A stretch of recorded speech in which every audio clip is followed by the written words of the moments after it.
Yourselves. Hi, my name is Stephanie Cordero. I'm a registered dietitian at St. John's Episcopal Hospital. Good morning. My name is Wilda Sufart. I'm a registered dietitian at St. John's Hospital and also a certified fitness instructor.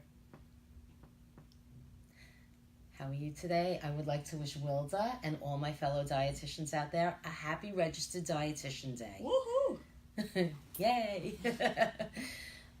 So today we're going to be answering some questions from Facebook Live. So we're just here to provide you with good nutrition, education, and hopefully help you reach your goals. Yes. Steph, you want to get started? Sure. So one of the questions is, what is added sugar and why is it healthy for you? Why is it less healthy for you than regular sugar? Well, eating too much sugar can have negative health effects. An excess of sweetened foods and beverages can lead to weight gain. And when you gain weight, it can result in blood sugar problems, increased risk of heart disease, obesity, and among other dangerous conditions. Very good. So I'm just going to piggyback off of that. Yes. So the next question was, how can you reduce your sugar intake? Well, one quick way is to cut out sugary drinks, right? Like soda, juices, even some sports drinks. They add extra calories without necessarily adding the nutrients and the vitamins that you need. So cutting out extra sugar by cutting out sugary drinks is a quick way to reduce your overall sugar intake. Also, refined products like cookies, cakes, those are sometimes food. Remember, if it's not your birthday, you shouldn't be having birthday cake. So just modify how you're taking in sugar daily, and that should help your overall sugar intake. Very good. If you're not a diabetic, do you have to worry about how much sugar you eat? Well, eating too much sugar is linked to weight gain and various diseases, like I said before, like obesity, type 2 diabetes, and heart disease. So try not to have foods with added sugar in it, and try not to, if you are diabetic, really stay away from processed foods. Yeah, good. So piggybacking off of that again, processed food. So we're going to talk about, is there any such thing as a healthy fast food? That's a great question because we're an eat and go type of society. Mm-hmm. So we have to really be practical and think sometimes we're not always able to prepare meals at home. So if we're out and about, how do we find the healthiest options? Well, thankfully, a lot of fast food restaurants have gotten the bandwagon and they actually will identify on their menu list which ones are the healthiest options. So always choose the healthier option list. It could be listed as Weight Watchers sometimes in some menus. It could also be listed as healthy options, heart smart options as well. You want to look for low calorie, low fat, and low sugar items.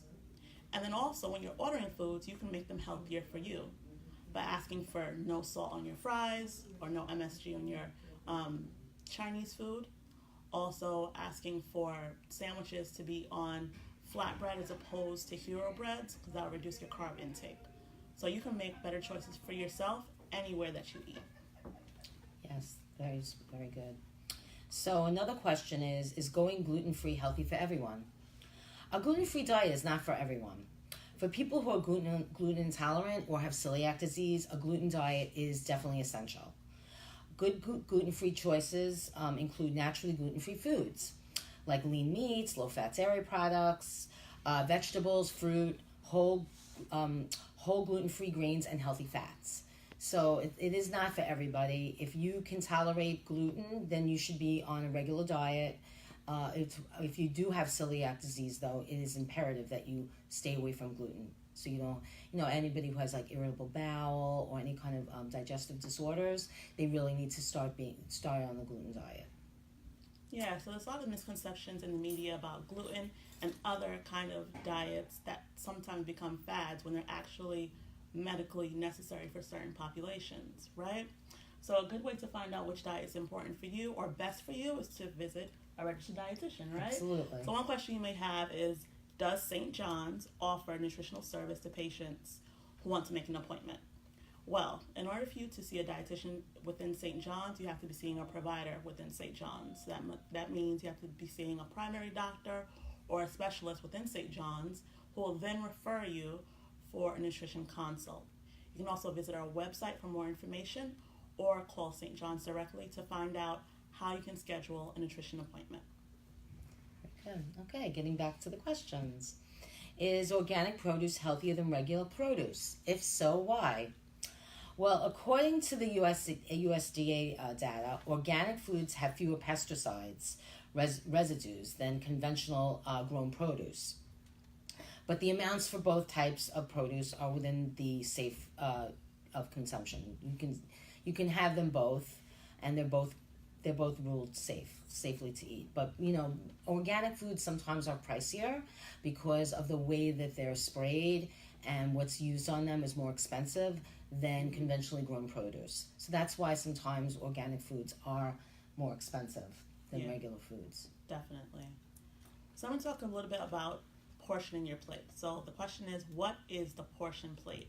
So the portion plate is the idea of just making it kind of simple for people to know portions and to get in all their vegetables. So the portion plate is a 10-inch plate, and it's divided in 3 sections. So 2 sections are 1/4 and the other is a half. And that half section should be the amount of vegetables that you should have per day. And the other section, the other 1/4, would be the amount of carbohydrates. So that would be the starchy foods like potatoes, rice, plantain, yuca, yam.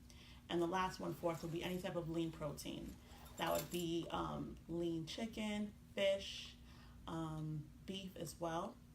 So that's how the portion plate works. It helps you to have all the nutrients you need and all the different food groups you need on one plate without overthinking it. And you could use Choose My Plate to find out more information on that. Very good. Okay. And getting back to the question of, should everyone be taking a multivitamin? So, you should try to adhere to a healthy diet, but chances are you're not receiving the recommended amount of daily nutrients from diet alone. So a study from the CDC found only 1 out of 10 adults meet the federal fruit and vegetable recommendations. So you really have to try to increase your fruit and vegetable consumption. Unfortunately, most Americans don't eat as many vegetables as they should, or fruit. So you may need to take a multivitamin to supplement those vegetables and fruit you don't eat. They're very readily available. They're in the drugstore, supermarkets, and they can help. Yeah, so another way we try to supplement our diet is by including juices. So juice cleanses have become quite a craze. So the question is, are juice cleanses healthy? And what is the most effective kind of juice cleanse? So juice cleanses, are they healthy? That's subjective. In my opinion, I wouldn't say they're healthy because you are eliminating so many other components of your diet that you need. Most juice cleanses eliminate protein because you're relying primarily on vegetables and fruits. And you're also removing the fiber because you're extracting the fiber as you create the juice. And fiber is essential for heart health, for digestion. So I would say use juices as a supplement. Something called hyperalimentation. So by juicing it, your body absorbs the vitamins and minerals from that juice a little quicker because it doesn't have to break down everything. So I would say that to use juices in addition to a healthy diet. So the best juice cleanse would be one where you're using that in addition to an overall healthy diet. And then it's also good to meet with a nutritionist because we all have different health needs and health issues.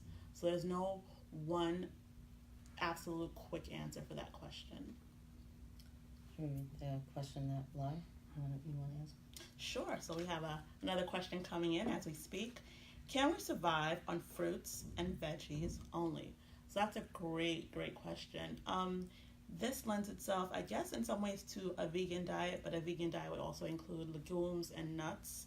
Can we survive on fruits and veggies only? I would say we could survive, but so what? Do we only want to survive or do we want to thrive? If you want to thrive, you want to have more nutrients by adding different components of other foods like nuts, so you can get protein in, and also healthy fats, right, for the brain. And you want to get in more calcium. Definitely, vegetables provide that, but you want to have a balanced diet overall.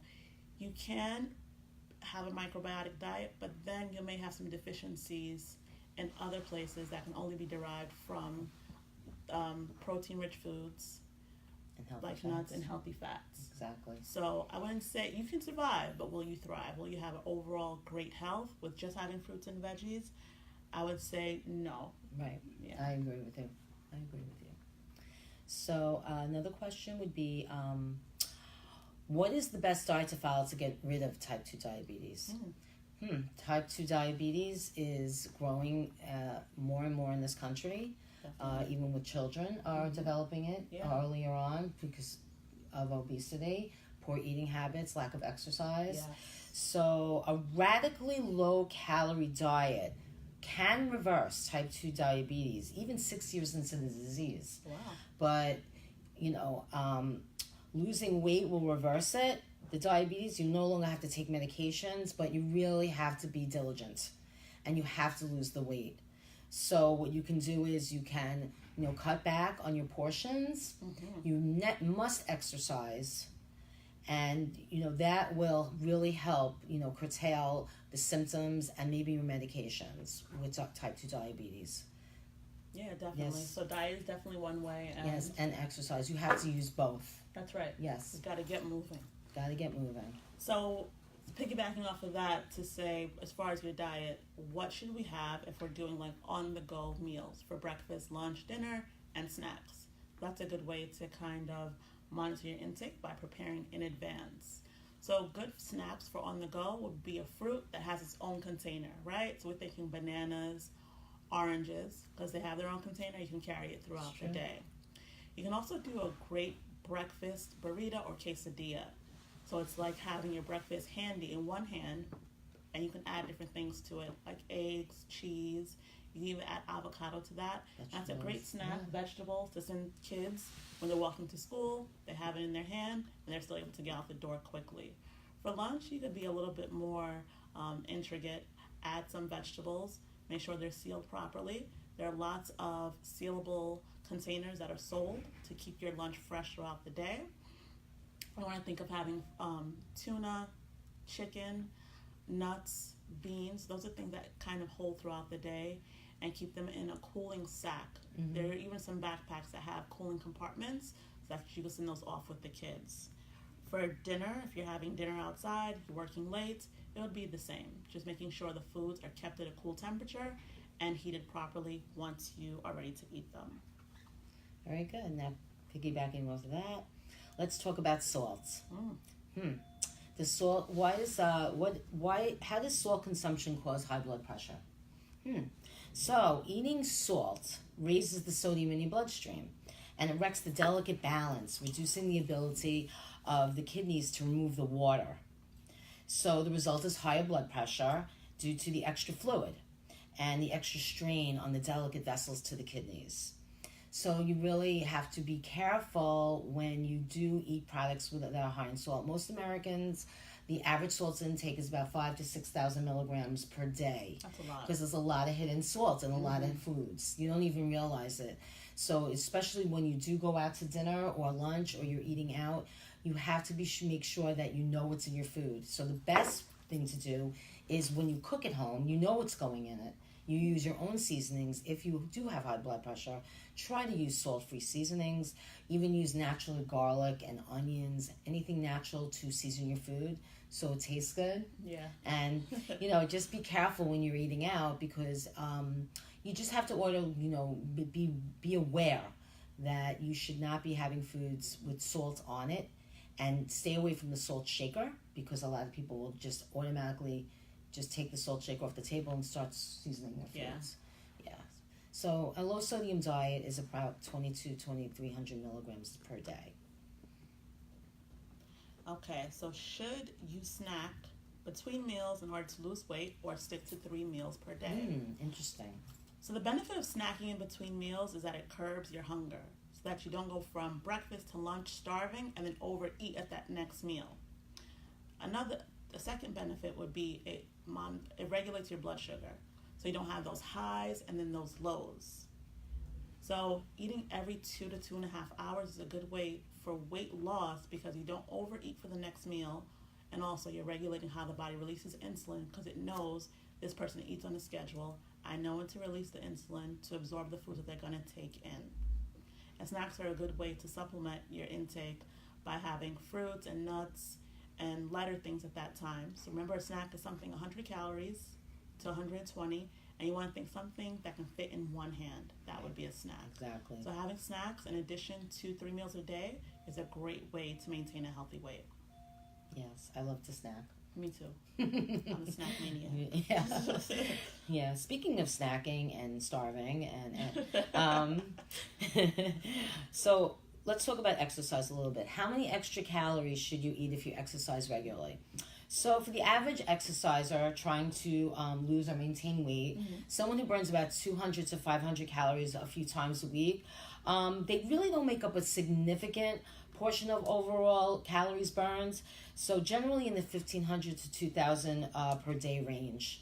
So, I mean, it's still important to exercise and you're burning, but it's not significant for the entire, 1,500 calories if you're on it. It's not going to make a big difference. But it does, you still should exercise. It's good for you. It's good for your heart. It's good for your bones. It's good for your brain. Yeah, it's good for your mind. So, definitely exercise at least 3 to 5 times a week. So I have a similar question. How many calories should I be consuming each day? So that's a difficult question because that is based on each individual person. It's based on gender, age, lifestyle, and life cycle. So let's take a woman who's pregnant versus a woman who's non-pregnant. They would have different calorie needs. So there's no one answer to that, but overall, it's a 2,000 calorie diet for Americans. For the American standard, that's about 2,000 calories. That's for people below the age of 65. So how many calories you should eat each day varies based on your personal needs. Yes, and speaking of diets, what is the best diet out there? What is the best diet? What is the best? Oh. Yeah, there's a lot of diets out there, and some of them are better than others. Mm-hmm. One of the best, I feel, is Weight Watchers. Yes. Because it does teach you about portion control, and you can eat your own food that you buy. That's right. And you can eat out in restaurants. Who started Weight Watchers? An RD? Oh, yes. There you go. Started by a dietitian. In RD. Yeah, so of course those are that's one of the best diets. Yes. It's really going back to, eating in portion control, like Wilda said before, low-fat dairy products, lean cuts of meat, fish, chicken, turkey, whole grains and legumes, fruits and vegetables, and that's the key. And along with exercise is the key to successful weight loss. And you can incorporate those foods into anywhere you go. Yeah, that's true. Absolutely. So the next question is, what should the largest meal of the day be?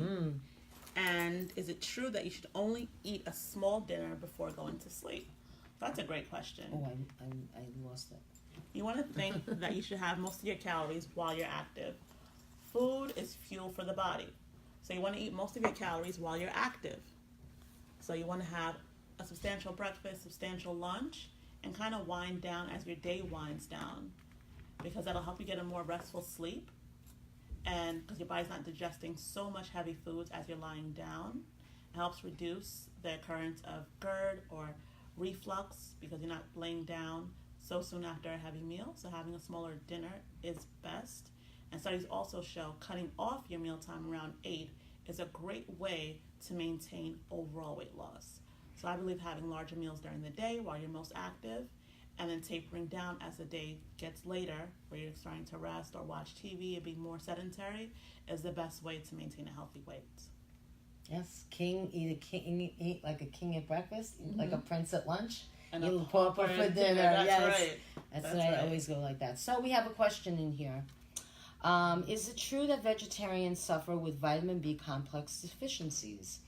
If yes, then what are the options? Well, yeah, there are certain foods that are vitamin B complex that vegetarians don't eat, because if they are not eating meat, like thiamine is, rich in it's vitamin B1, and niacin, which is vitamin B6. Yep. Those foods are not vegan. Yeah. So what you can do is you can try to get some food. You can consume foods that are high in put back. The vitamin B complex is put back into, cereals, breads, the riboflavin, all of those components are put back into whole grain cereals, breads, crackers, so you can get your vitamin B complex from there. If you are a true vegetarian, you can get it through those kinds of foods. And if you're a strict vegetarian or vegan, you may have to supplement with the B12 vitamin, because B12 is found primarily in animal products, or only in animal products. But other B vitamins can also be found in leafy greens, and like Stephanie said, fortified foods, where they add the B vitamins to the food that are not naturally occurring, like cereals and breads. That's right. Okay, next question. How should your diet change as you get older? So the challenge while eating less overall, to eat more nutrient-rich foods. That's what you need to do. So if you're going to eat less, make sure that your foods are nutrient-rich, and such as fruits and vegetables, whole grains, nuts, beans, low-fat dairy products, and lean cuts of meat. And as you age, your body definitely needs the same amount of nutrients and minerals. In some instances, even more nutrients, because you may be ill. There's something maybe going on. As you get older, some things do break down, and you do need to eat nutrient-dense foods, and even more. Even take a supplement. So it's very important. You need the same amount of protein, vitamins, and minerals. Yes. So I guess we're becoming very concerned about healthy eating as we age, because I have a question as well about eating as we get older, which is very important because we have a growing population of seniors, and we're living longer and longer. So we want to live longer and healthier. So why does weight loss become harder as you get older? Well, it's because you lose lean muscle mass. And when you have more muscle mass, your body burns calories more efficiently. And as you get older, that starts to diminish or decrease. So that's why it's a little harder to maintain a healthy weight as you get older, but not impossible. Like Stephanie said, having a balanced diet and definitely staying active as you age is so important. Based on your heights and your gender, we also may suggest, through one-on-one counseling, reducing some of your calories as you get older. Calories, but not nutrients, meaning you're still eating a variety of foods that give you all the vitamins and minerals that you need, but maybe cutting back on your portions of those foods. Right, exactly. Okay, another question we have is, what foods can prevent osteoporosis? Again, as we age, we tend to develop osteoporosis,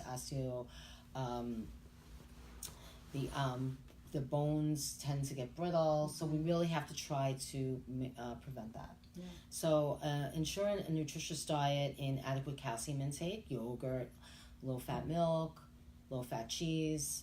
Avoid undernutrition, particularly the effects of severe weight loss diets. So if you are starving yourself, or you have an eating disorder even, you are missing out on calcium, and it's going to be very difficult for you to keep your bones healthy and strong if you're depriving yourself of calories and nutrients. And calcium is a very important nutrient in our diet. So maintain an adequate supply of vitamin D, and of course, number one is the sun. Yeah. Yes, just go out in the sun and look, and just sit in the sun for a little bit. It doesn't have to be a lot. You don't have to get sunburned, but that's going to be your main source of vitamin D. And you have to participate in weight-bearing activities. Yes. So when you do work out and you use weights or your own body, it's like TRX, you are building up your bones also like that. Exactly. And avoid smoking and secondhand smoking, and heavy drinking. That will also prevent osteoporosis. Those are some great tips. I didn't know about the heavy drinking. I have to stop. No, I'm just kidding. Okay, so we're going to talk about some of those nutrients and another life cycle, right? So we talked about aging. Now we're going to talk about pregnancy and breastfeeding. So how should your diet change? I just had a baby, FYI. How should your diet change if you're pregnant or breastfeeding? Well, if you're pregnant, it's based on what your weight was before you were pregnant, how much calories, how much your overall weight gain should be. In the beginning, you want to just maintain your weight for the first trimester. And then after, depending on what your pre-pregnancy weight was. But maybe 1 to 2 pounds would be a good goal in the beginning. So how do you do that? Just eating an overall, general, healthy diet. I know there's a myth, I'm pregnant, I can eat whatever I want. But delivery is a workout. It's a marathon. It's a lot on your body. So you want to kind of prepare yourself as an athlete would. An athlete wouldn't eat McDonald's every day. So if you're pregnant, you want to eat as healthy as possible. What does that mean? Getting those nutrients. So calcium, like we said, for the osteoporosis, calcium is also important when you're pregnant. What are some good sources of calcium? Milk and dairy products have calcium, but also lots of vegetables like broccoli, great source of calcium. Yes. For pregnancy, you also want to get lots of iron. The baby's making blood. And babies are so selfish and greedy. They'll take all those nutrients from mommy and you'll be depleted. So you have to fortify your body by having dark leafy green vegetables that are so rich in iron. And another nutrient that's important is folate or folic acid. We have foods that are fortified with folic acid, like orange juice and breakfast cereals, but you can also get folic acid or folate from leafy green vegetables. So you want to have a diet that's rich in leafy green vegetables if you're pregnant or breastfeeding. You want to get healthy fats like avocado, olive oil. You also want to have lots of calcium from calcium-rich foods like broccoli and low-fat dairy products. And you also want to have lean protein as well so that you have enough energy and that you're maintaining a healthy weight. And you also want to drink lots and lots of fluids. While you're pregnant and breastfeeding, having lots of water is important because you're making amniotic fluid for the baby and you're also producing breast milk, which is primarily water. So having a healthy diet during pregnancy and breastfeeding is so important. While you're breastfeeding, you want to have an extra 300 to 500 calories per day. Breastfeeding burns a lot of calories. So we believe breast is best and we encourage breastfeeding. And breastfeeding is excellent to lose the weight. Really, ladies, it really, really, really does work. It's like the best workout postpartum ever. Breastfeeding really does help to lose the weight, so you have to make sure you're getting enough calories. You lost all your weight. I lost all my weight with the breastfeeding. And you were big. Hey! No, if you were pregnant big. I was healthy big. She was healthy big, but she did lose all the weight. She looks amazing. So that's some great ways to get enough vitamins and minerals during your pregnancy and add extra calories as needed. So you definitely want to meet with a nutritionist because it's based on your weight. And then you also want to have 300 to 500 calories while you're breastfeeding each day. Good. Yes. Okay. So one other question is it possible to have a high BMI but still be healthy? Definitely.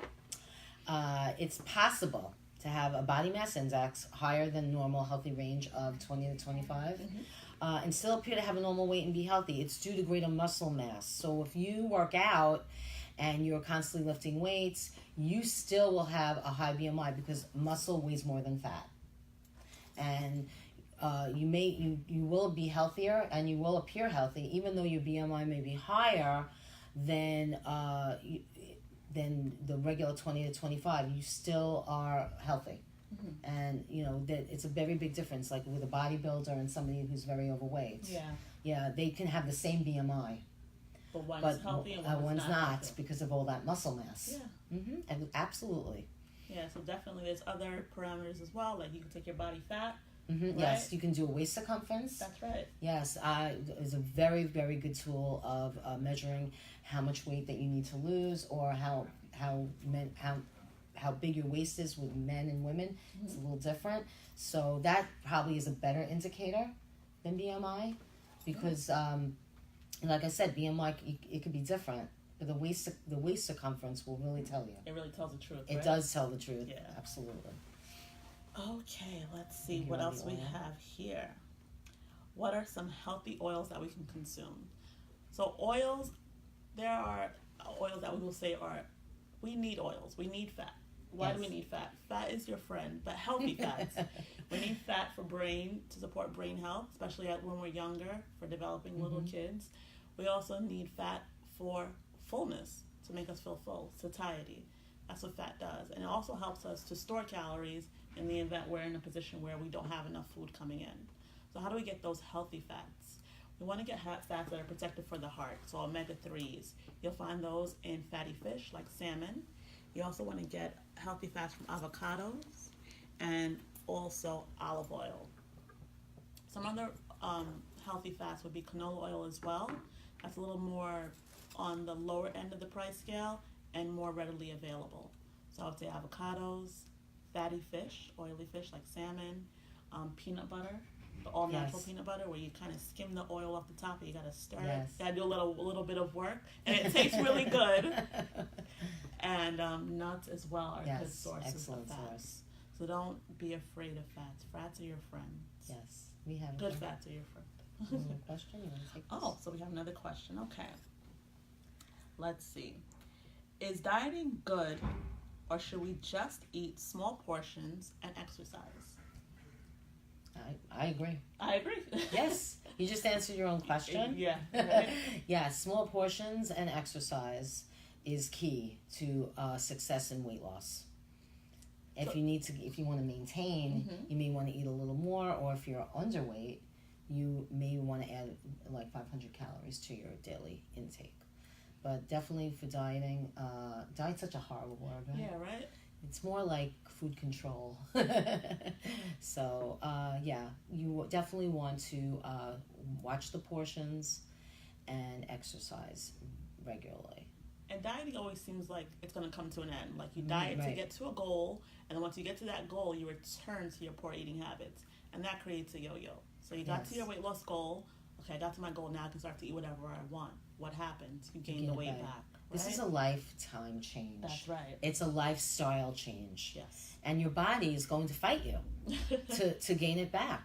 It fights you every step of the way. So you have to kind of trick your body and change variety of foods. If something may have worked 6 months ago and it's not working now, you're gaining the weight back, you may have to switch it up and give yourself a little variety and trick your body into not gaining that weight back. If you're constantly eating yogurt, you may have to switch to cereal or switch to some other food for breakfast, because your body gets used to it and then it starts to gain the weight back. So maintenance is probably even harder than losing. So to answer the question, yes, eating portions, proper portions, having a variety of foods that provide you with all the minerals and vitamins that you need, lots and lots and lots of veggies, and exercising and staying active is the best way to maintain a healthy weight. And drinking a lot of water. So it's a lifestyle. Right, because sometimes when you think you're hungry, you're really thirsty. You really should try to drink more water to fill you up. Even if you just ate, sometimes you're like, I just ate, I'm hungry. Maybe you're thirsty. Yeah, so it's not a trick, but that's really a tip. Like drinking lots of tip. water will definitely help you to maintain a healthy weight. Okay, my last one more question. Are non-dairy products healthier for you than dairy? Well, milk is good for you. It really is. According to a new study, further evidence shows that the real thing is healthier than non-dairy alternatives. A new study shows that cow's milk actually is good for the body. And for people who consume 3.2 servings of low-fat dairy products, had a lower mortality rate than those who had none. But there are people out there who are lactose intolerant, and they cannot tolerate milk products, so they have no choice, but they have to go on, soy or almond milk or walnut milk, and they may have to, take get the lactose enzyme out of their diet because they cannot digest it, and that's okay. But I'm just letting you all know that regular milk has definitely more calcium in it than naturally occurring calcium in it than the non-dairy alternatives. That's the last question? That was it. Yeah, we're all done, guys. We just want to thank you for very hanging with much. us. Yes. And learning more about good, basic nutrition. If you have any further questions, you can reach out to us via the St. John's website, and also come in for a nutrition consult. Just make sure you call beforehand to make sure you have a provider within the St. John's network. You can visit with Stephanie or myself. That's right. And we can hang out and help you reach your goals. That's what we're here for. Yes.